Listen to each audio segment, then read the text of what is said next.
تو آپ اندازہ لگائیے کہ آپ کا یہ عمل، لوگ کہتے ہیں کہ بھائی گائے قربان کی ہے، رات کو دیگے چڑھائی ہیں، حلیمیں بنائی ہیں، اللہ کا نام لے کر مسلمانوں نے۔ آپ مولوی صاحب عجیب آدمی ہیں، کون سے دین کی بات کرتے ہیں، کون سی شریعت کی بات کرتے ہیں، مسلمانوں کے عمل میں آپ شرک قرار دے رہے ہیں۔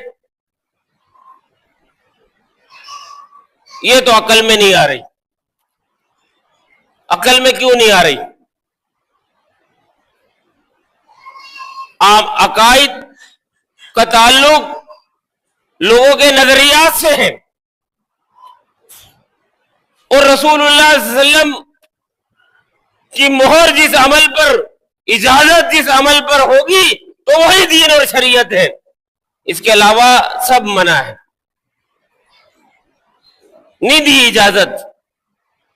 آپ اور ہمیں عمل نہیں کر سکتے۔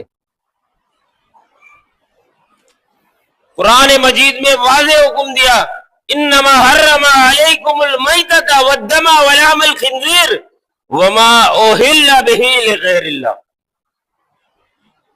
اللہ نے حرام کر دیا ہے مردار کو، بہتے ہوئے خون کو، اور سور کے گوشت کو حرام قرار دے دیا۔ پھر ایک جامع ترین بات کی جو سب پر ہے، جو شربت پہ بھی ہے، بریانی پہ بھی ہے، اور سلانٹی پہ بھی ہے، اور اس طرح کی ہر چیز پر وہ منطبق ہو جائے گی۔ وما اوہل، اور وہ چیز جس کو حلال کیا جائے، مسلمان اس کو حلال سمجھے، بہی لغیر اللہ، حالانکہ اس کی نیت یہ تھی کہ اس کا فائدہ، اس کا ثواب اور اس کا نتیجہ وہ غیر اللہ کی طرف منسوب تھا۔ جب آپ اپنے کسی بھی چیز کو، اس کا ثواب یا اس کی نسبت غیر اللہ کی طرف کریں گے، اللہ کے سوا کسی اور کی طرف، وہ شرک ہے۔ وما اوہل بہ لغیر اللہ، شرک ہے۔